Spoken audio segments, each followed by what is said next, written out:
Well, good afternoon, and thank you for having me today. I was so surprised when I walked in and saw all these people, because when Judy asked me to speak, she said, "Oh, would you like to come to lunch with a few friends and talk about the future?" And I said, "Sure." And then I walked in and saw all of you. So thank you. I'm thrilled to be your guest speaker today. And I'd like to start with a story. There's a show in Europe called Eurovision. It's a lot like American Idol, and every year contestants fly from all over Europe to participate and compete in this show and take a chance at having fame. And they also go to represent their country. Well, this year, one day before the registration deadline, Russia made a public announcement that they would be sending a contestant to Eurovision. And they chose a woman named Julia Samalava. Julia is disabled and permanently in a wheelchair, and she's coming from Crimea. And this year, Eurovision is being hosted by Ukraine. So as you can imagine, this is a bit of a thumb in the eye from Russia to Ukraine. And most reporters in the media who have reported on this have acknowledged it as Russia provoking Ukraine. But that story is an example for me of Russia using a traditional tool of power in a new way. They're using Eurovision as a complement to their larger national narrative that Russia is a powerful player, that they're confident, they're in tune with the future, and they will not be denied. And in this example, they're sending a message to Ukraine, but not just Ukraine. They're also sending a message to Lithuania, Estonia, Latvia, Poland, and all of Europe. And it's also a message for the United States. It's a lesson in understanding how creative some countries can be in challenging the authority of other states. The old tools of national power in the world are changing. And for the U.S. to compete effectively in the dangerous and challenging years ahead, we too must be creative in the ways that we engage with the rest of the world. The U.S. will be challenged in the coming years. Our influence and credibility in the world will be tested. And some of these tests we are prepared for. And we can use traditional tools of power to counter these tests. But there will be tests that we're not prepared for, because it will require new tools of power, or maybe new ways of thinking about the traditional tools. So during my time today, I want to start by identifying what our current tools of national power are and introduce some new tools of power.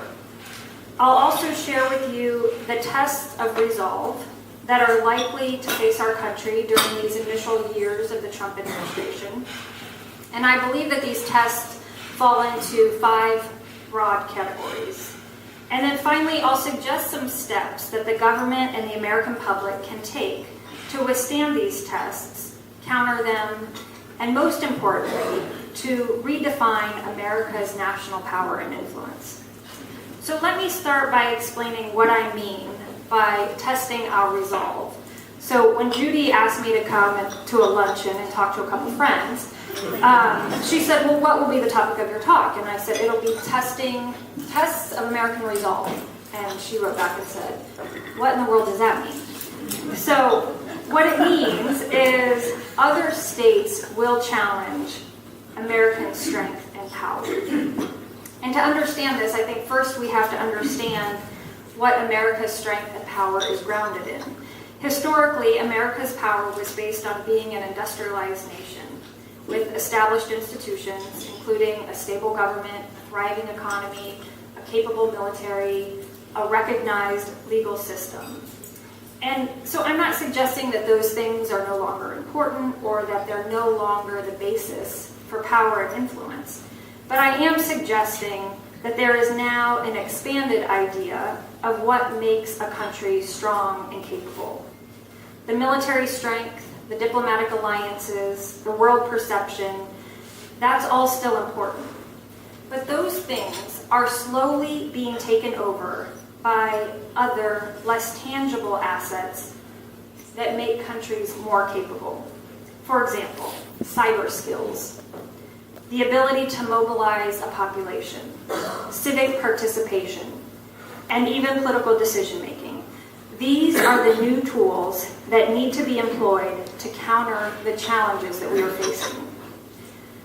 So traditionally, when you think of tools of national power, our government and the military in particular, we use an acronym called DIME, D-I-M-E, Defense, Information, Diplomatic, Information, Military, and Economic Tools of Power. You may be familiar with that, and if you are, I would ask you for the next 30 minutes to just set that aside and think about some of these new tools that I'd like to talk about. And I'd also ask you, instead of thinking about direct, overt threats to our national security, think about tests. Which countries are going to test America's credibility in the world? I mentioned that there are tests that we are prepared for, such as direct military tests, economic tests, and cyber tests. And these tests will primarily come from China and Russia. I won't go into a lot of detail on these, but let me briefly give you some examples. According to the 2016 U.S.-China Economic and Security Review Commission, China is developing long-distance warfare capabilities. China has developed a new class of amphibious assault ship. They're developing new aircraft carriers and advanced guided missile warships. All of those naval capabilities will also be bolstered by 8 new advanced nuclear-powered submarines that by 2020 will make China the 3rd most powerful state for attack submarines. And this Security Review Commission predicts that all of these new advanced capabilities will be used by China primarily to continue taking over islands in the South China Sea. And this is where the direct military test comes in. Since more than 6 billion tons of goods go by sea every year, that's 90% of all interstate trade. If one country takes over those waterways in the South China Sea, it will not only adversely impact the U.S. economic interests, but it will impact global trade and global economic interests. Additionally, there are undersea cables that carry more than 7 trillion bytes per second of information. So if a conflict at sea or the building of these artificial islands were to damage those undersea cables, the United States' ability to communicate with the rest of the world would be greatly degraded. As a result, I argue that the U.S. would have to intervene in the South China Sea, and it would likely require military intervention to protect our trade routes and our communication lines. And you may be thinking, well, why don't we use diplomatic methods or economic sanctions? Because we have used those methods. In fact, ASEAN, which is the Association of Southeast Asian Nations, the UN, an international tribunal in The Hague, they have all weighed in and tried to prevent China's aggression in the South China Sea, and nothing has stopped it. Additionally, because the U.S. has defense treaties with Japan and the Philippines, if either of those 2 countries are threatened by China, we're committed by treaty to come to their defense. Nevertheless, I argue we're still prepared for this kind of military test. We're prepared because we have the traditional military tools to deter China, to counter their actions, and if need be, to confront China. Another test that we're prepared for is Russia and its use of cyber capabilities. It seems clear now that Russia interfered in the 2016 campaign using information operations, and I'm sure that's why I didn't win the race. It was all Russia. And Russia is also believed to have used cyber weapons to attack Georgia during the military incursion in 2008. In 2014, they used a program called Cyber Snake to infect Ukrainian computer networks. A similar thing occurred at the Pentagon in 2014, giving hackers full access to compromised computer systems. And in that case, they had access to thousands of classified computers. Another example, in late 2014 and early 2015, researchers exposed a Russian hacking group called Sandworm that had hacked into programs in NATO, the Ukrainian government, EU governments, energy and telecommunication firms, and American academic organizations. So Russia's capability to interfere both in private industry and in the classified military and government domains is quite sophisticated.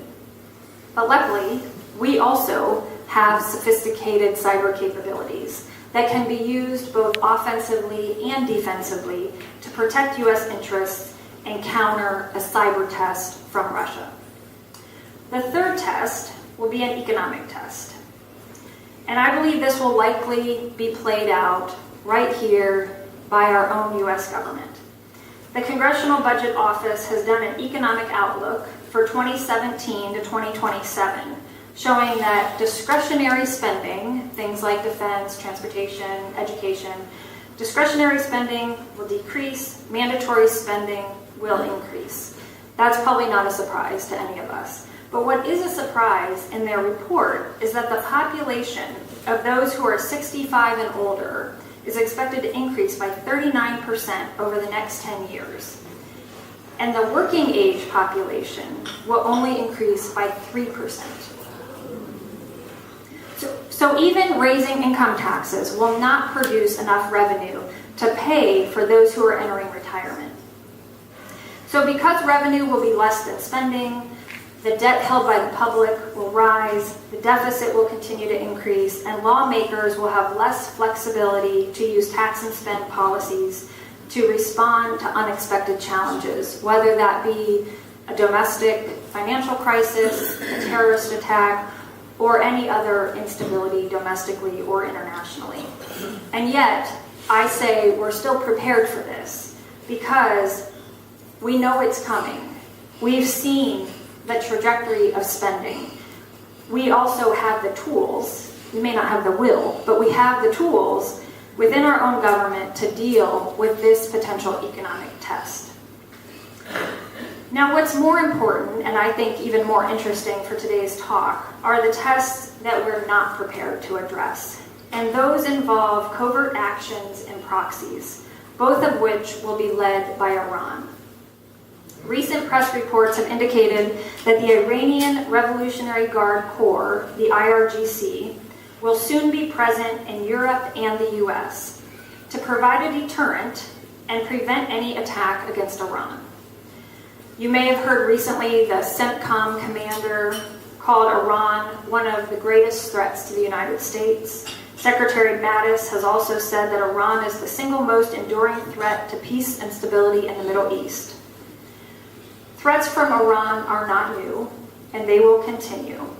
But what I'm suggesting here today is that Iran's approach to challenging or testing America's power and influence is more sophisticated and more integrated, because Tehran is not just using traditional tools like the IRGC, but they're using covert actions and proxies. I'll give you some examples. In the late 1990s, Tehran worked covertly to try to overthrow the government of Bahrain. This is significant to the United States because Bahrain is where the Navy houses the Fifth Fleet, and there are no other ports in the Persian Gulf where the U.S. can permanently station U.S. ships and military personnel.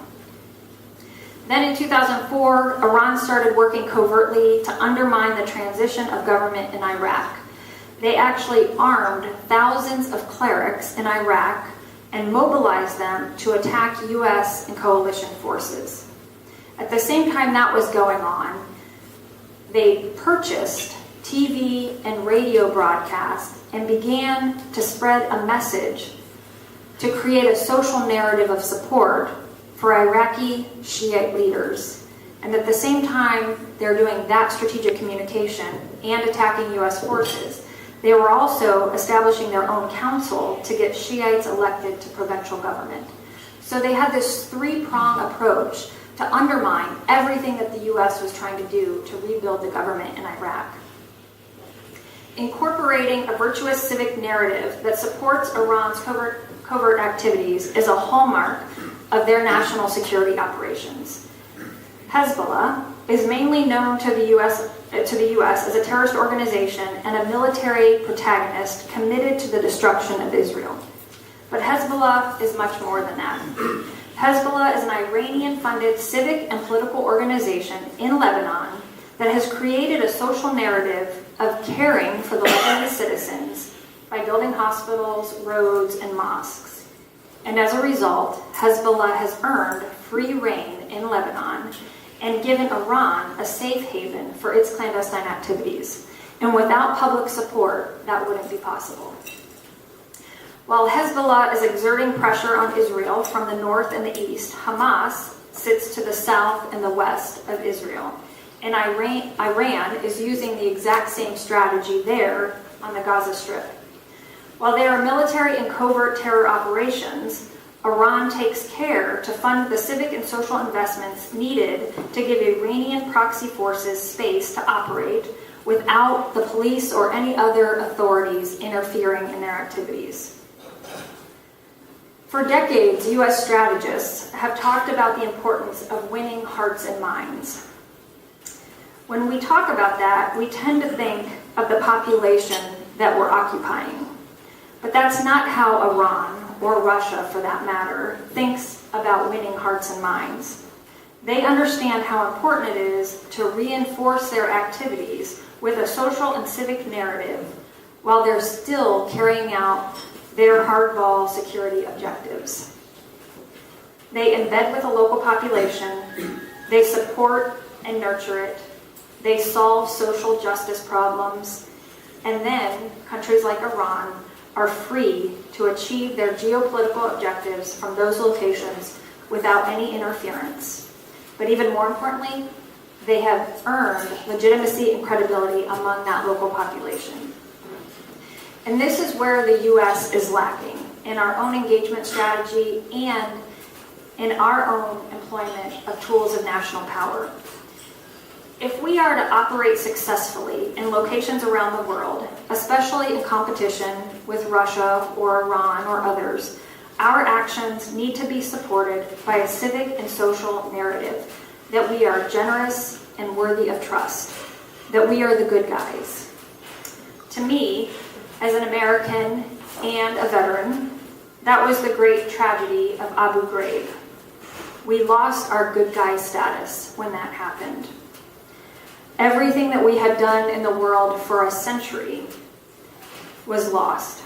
Since the First World War, Americans could go anywhere, and there was respect for what our country represented. That respect was the true foundation of American power. But with defaulted red lines and other self-inflicted wounds, we are now seen as the world's bad guys. Despite our military strength and our strong economy, the foundation of our power is starting to crumble, and that has to stop. Now is the time to shore up our portfolio of national security tools with those that will reignite the true strength of America. We will be tested by covert operations underwritten by Iran. Our allies, like Israel and Ukraine, will be in conflict with Iranian or Russian proxies. The question will be whether or not we are prepared to combat the full spectrum of tests of national resolve, those that go beyond just military, diplomatic, or economic tests. We can no longer rely on conventional tools when our adversaries are being unconventional. So I want to suggest 5 new approaches, or maybe there are 5 new perspectives on old approaches. First, we need a new way of using information operations. Think Russia in Eurovision. Think Iran buying out radio and TV stations.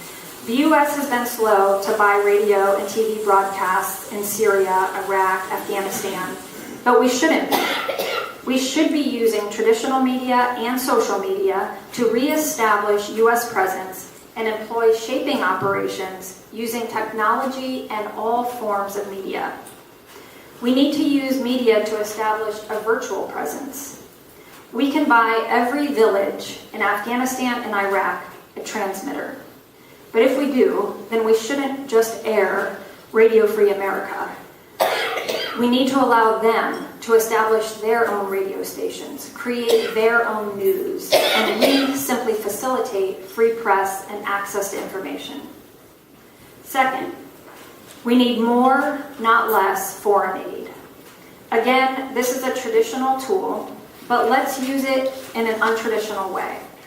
We should rely on reports like Global Trends 2030 that tell us that manufacturing technologies will elevate people out of poverty and boost economic productivity, that investments in healthcare will reduce the spread of disease, and education and communication will minimize social unrest. In other words, instead of sending bags of rice and vaccines through USAID, let's invest in manufacturing and healthcare and communications technology. And then let's use strategic communication to spread the word that the U.S. is making these investments and making health and education and economic productivity a priority. This is how we change the image of the United States and become the good guy once again. Third, the U.S. should get out of the business of controlling or manipulating elections. The U.S. will gain credibility around the world by not building democracies, but instead facilitating the building blocks of stability. And stability comes from economic opportunity, access to education, healthy populations, and access to information. Fourth, we must mobilize the public. Community is the new military. America's strength will be determined not by the number of tanks and ships and aircraft we have, but by the strength of the American people and our message. The new administration will have to mobilize the American people to get society's buy-in for any plans to intervene internationally. This is where a new American narrative can come into play. The American people need to be convinced that we can rewrite our story.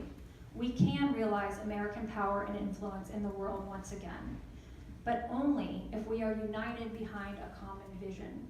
And that vision may simply be that we don't want to act like Russia or China or Iran. We don't want to be bullies and employ their tactics. We want to be leaders. A unifying message like this will be America's strength, and it will be the foundation of a new narrative for us and for our allies and partners. Fifth, U.S. leadership must make good decisions. I know that sounds easy to say, but it's our decisions that have led to the place where we are now, where Iran can test American resolve, and where the U.S. is seen as the world's bad guy. Decisions like Abu Ghraib, the Syrian Red Line, drone strikes, the recent bombings in Mosul, these are decisions that damage America's international image, and they make our own citizens lose confidence in our government. But we can come back from this through better decision-making. Political decision-making is a very complex topic. Thousands of books have been written on it. It deserves a speech on its own. But let me try to narrow decision-making into two main parts. There is a procedural part, which is the vetting process, the legal review, the interagency checklist, the actual procedure that you have to go through in policymaking. And then there's the thought process. And the thought process can't be put into a checklist. And if you ask me, the thought process is what we really need to focus more on. We need to enable thinking. Just imagine if America's image was rebuilt on thoughtfulness. If we take these 5 steps and we begin thinking about tests of resolve rather than just threats, and if we begin to use conventional tools in unconventional ways, then we can create the most powerful tool, a narrative. A narrative that is strong enough to change America's international image. A narrative that rebuilds credibility and influence. A strong American narrative is a national security imperative. National power now has a social component. It requires unity of purpose and it requires unity of message. So today I talked about Russia, China, Iran, but really we could have been talking about any country or any challenge. The point is, the elements of national power are changing. The ways that we're being challenged are changing. And the way we respond and think about national security also have to change. Thank you.